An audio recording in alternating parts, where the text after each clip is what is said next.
Okay, Coach. Congratulations. First edition ng University Collegiate Games. Thanks for joining.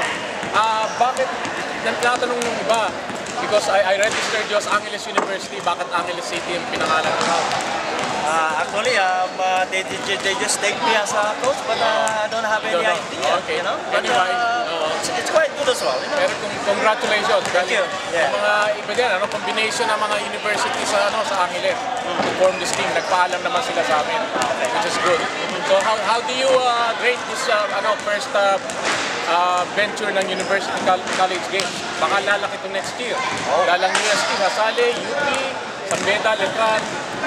Ibayin na lang natin ang time, hindi natin sabay sa open men's. Siguro para mas madaming participation. Siguro sa next year, baka i-reform na maayos ang Angeles, baka pwede natin palakasin o ano. At maganda yung we really enjoy. Format is really quite good. Yeah. And thank you very much as well. Thank you. Maraming salamat po.